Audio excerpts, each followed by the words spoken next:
어머님, 이번 달 가게 월세가 부족한데 500만 원만 도와주세요. 엄마, 병원은 다음에 가시고.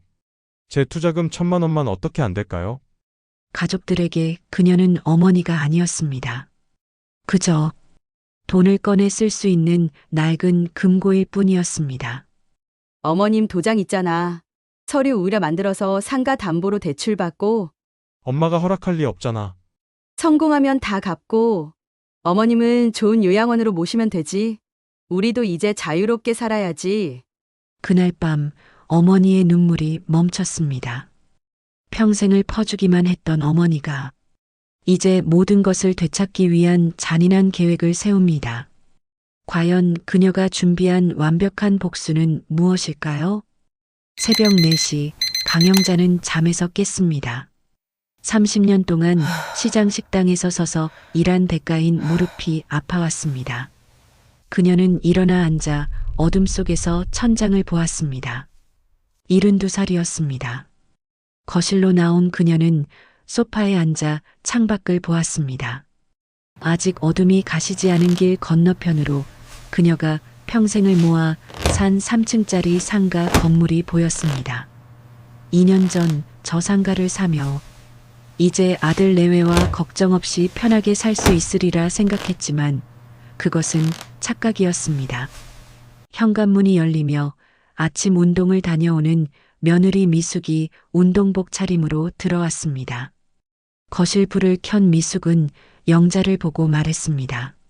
어머님, 벌써 일어나셨어요?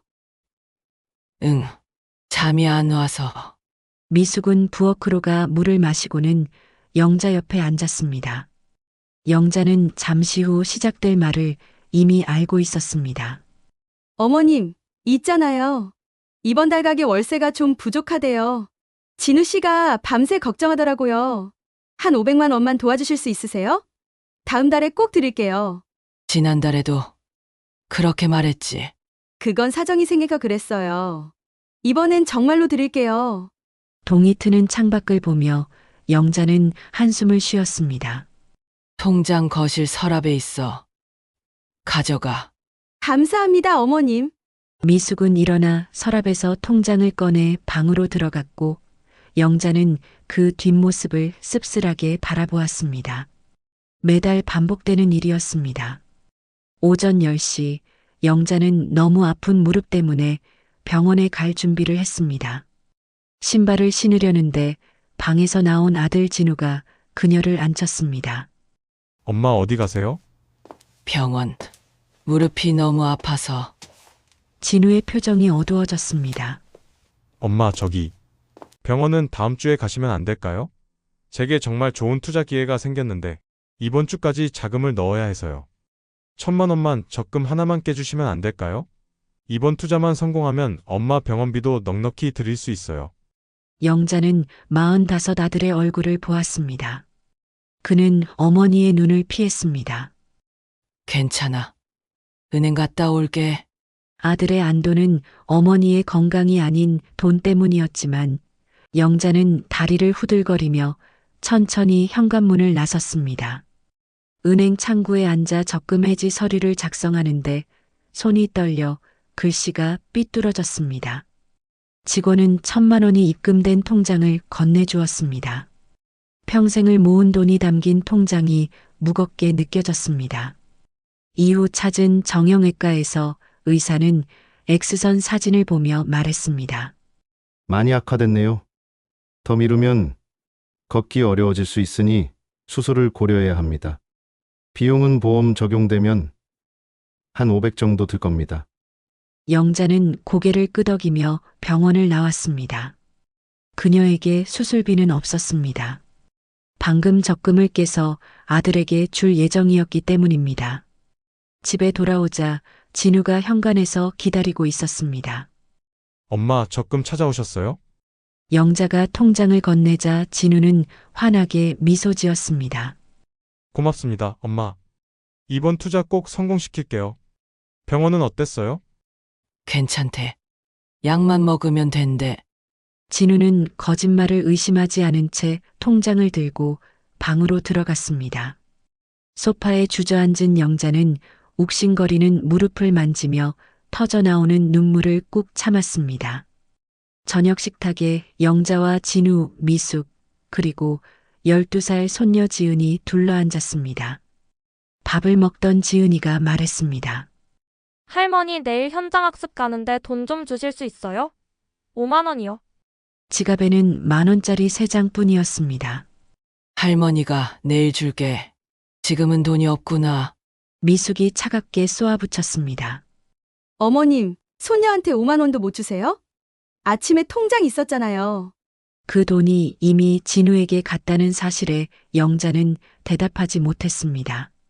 식사가 끝나고 영자가 설거지를 하는 동안 거실에서는 TV 소리와 섞인 가족들의 웃음소리가 들려왔습니다. 그녀는 그 소리들 속에 없었습니다. 방으로 들어온 영자는 서랍 속 통장들을 펼쳐보았습니다. 잔액은 계속 줄어들고 있었습니다. 창밖으로 그녀의 평생이 담긴 상가 건물이 보였지만 정작 그녀에게는 아무것도 남지 않았습니다. 가족들에게 그녀는 어머니가 아니었습니다. 할머니가 아니었습니다. 그저 돈을 꺼낼 수 있는 낡은 금고였습니다. 영자는 통장을 닫고 불을 껐습니다. 어둠 속에 누웠습니다. 무릎이 아팠습니다. 마음은 더 아팠습니다. 일주일이 지나 진우의 투자는 실패로 돌아갔고 1,000만 원은 허공으로 사라졌습니다. 그는 사과하는 대신 방문을 닫고 며칠 동안 나오지 않았습니다. 영자가 부엌에서 저녁을 준비하는 동안 욱신거리는 무릎에 먹은 진통제는 잠시뿐이었습니다. 그때 거실에서 전화 통화를 하는 미숙의 다급한 목소리가 들려왔습니다. 네, 사장님. 곧 자금 마련될 것 같아요. 이번 기회 놓치면 안 되잖아요. 조금만 기다려주세요. 통화가 끝난 후 미숙이 깊게 한숨 쉬는 소리가 들렸습니다. 밤이 되어 방에 누웠지만 영자는 잠이 오지 않았습니다. 복도에서 들려오는 발소리에 이끌려 문을 열고 나갔을 때 안방에서 새어나오는 목소리가 그녀를 멈춰 세웠습니다. 여보, 이젠 방법이 없어. 어머님한테 더 이상 뭘 받아낼 수가 없잖아. 미숙의 목소리였습니다. 영자는 숨을 죽였습니다. 그럼 어떡하라고? 짜증 섞인 진우의 목소리가 들렸습니다. 방법이 하나 있긴 해. 상가 건물 담보 대출 받으면 2억은 나올 거야. 영자는 빠르게 뛰는 심장을 안고 벽에 등을 기댔습니다. 엄마가 허락할 리 없잖아. 그래서 말인데, 거실 서랍에 어머님 도장 있잖아. 서류 우리가 만들고 도장 찍어서 은행 가서 대출 받는 거야. 간단해. 그건 범죄야. 누가 알아요? 어머님은 요즘 정신도 없으시고 치매 초기 증상 같던데. 그리고 대출 받아서 투자 성공하면 다 갚고 좋은 요양원으로 모시면 돼. 우리도 이제 자유롭게 살아야지. 긴 침묵 끝에 영자는 문틈으로 머리를 감싸고 앉은 진우를 보았습니다. 미숙이 그의 어깨에 손을 올리며 말했습니다. 여보, 이게 우리한테도 어머님한테도 좋은 거야. 다음 주 화요일에 김 사장님 오시면 계약해야 해. 그 전에 자금 마련해야 한다고. 망설이던 진우는 결국 고개를 끄덕였습니다. 알았어. 하자. 영자는 다리에 힘이 풀려 뒷걸음질치다 벽을 짚고는 천천히 자기 방으로 돌아와 문을 닫고 침대에 주저앉았습니다. 손뿐만 아니라 온몸이 떨려왔습니다. 그들은 그녀의 도장을 훔쳐 서류를 위조하고 상가 건물을 담보로 대출을 받아 그녀를 요양원에 보낼 계획이었습니다. 평생을 바친 자식이 그녀를 버리려 했습니다. 영자는 소리 없이 눈물을 흘렸습니다. 한참 후 눈을 떴을 때 눈물은 멎어 있었습니다. 대신 그녀 안에서 차갑고 단단한 무언가가 자리 잡기 시작했습니다. 영자는 자리에서 일어나 서랍을 열어 공책과 펜을 꺼내 들고 책상에 앉아 계산을 시작했습니다. 지난 2년 동안 아들 내외에게 준 생활비, 사업 자금 등 모든 돈의 총액을 하나하나 적었습니다. 2억 4천만 원. 펜을 내려놓은 영자는 숫자를 보았습니다. 그것은 그녀 평생의 피와 땀이었습니다. 그녀는 공책을 덮어 서랍에 넣고 자물쇠를 채웠습니다. 창밖으로 아직은 그녀의 것인 상가 건물이 보였습니다. 모든 것을 정리한 영자는 침대에 누웠고 이번에는 꿈도 꾸지 않는 깊은 잠에 빠져들었습니다. 다음 날 아침 영자는 평소보다 일찍 일어나 진우와 미숙이 아직 자고 있는 거실로 나왔습니다. 그녀는 전화기를 들어 오래 알고 지낸 은행 지점장의 번호를 눌렀습니다. 여보세요? 최 지점장님, 저 강영자입니다. 급한 부탁이 하나 있습니다. 영자의 목소리는 떨리지 않았습니다. 제 상가 건물 담보 대출 관련해서요. 만약 누가 제 도장을 가지고 가는 일이 있으면 그녀는 차분하게 모든 상황을 설명했고 지점장은 조용히 들었습니다. 알겠습니다, 사모님. 그렇게 조치하겠습니다. 전화를 끄는 영자는 휴대폰을 내려다보았습니다. 첫 수는 두어졌습니다. 이제 화요일을 기다리는 일만 남았습니다. 화요일 오후 3시 미숙이 아침부터 청소한 거실은 깨끗하게 정돈되어 있었습니다. 양복을 차려입은 진우는 넥타이를 매며 거울을 보았고 그 얼굴에는 긴장감이 역력했습니다. 사장님 곧 오실 거야. 엄마는 방에 계시라고 해. 나도 인사는 해야지. 괜찮아요, 어머님. 쉬고 계세요. 아니야. 내 아들 사업인데 어미가 인사도 안 하면 되겠니? 영자는 방으로 들어가 30년 전 맞춘 가장 좋은 한복을 꺼내 입었습니다.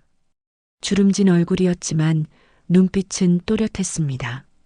초인종이 울리자 진우가 문을 열었고 50대 남자인 김 사장이 안으로 들어왔습니다.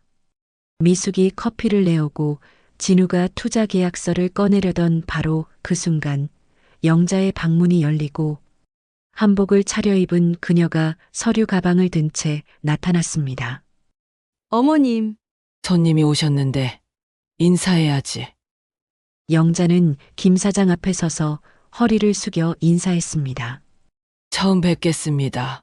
진우 어머니 강영자입니다. 아, 네. 김철수입니다. 영자는 김 사장 맞은편 소파에 앉아 무릎 위 서류 가방을 열었습니다. 김 사장님, 우리 아들 사업에 투자하시려는 거지요? 그럼 투자하시기 전에 제가 드릴 말씀이 있습니다. 우리 아들이 얼마나 정직한 사람인지 보여드려야 할 것 같아서요. 영자는 리모컨을 들어 TV를 켰고 화면에는 은행 CCTV 영상이 재생되기 시작했습니다. 영상 속에서 며느리 미숙은 위조된 서류와 훔친 도장으로 대출을 시도하다가 직원에게 거절당하고 있었습니다. 고객님, 이 도장은 본인 것이 아닌 것 같은데요. 서류도 위조된 것 같습니다. 영상 속 직원의 목소리가 흘러나오자 미숙의 얼굴은 영상 속에서처럼 지금 거실에서도 창백하게 질려갔습니다. 영자는 TV를 끄고 김 사장을 정면으로 보았습니다. 어제 일입니다. 우리 며느리가 제 도장을 훔쳐서 제 상가 건물로 담보 대출을 받으려 했습니다.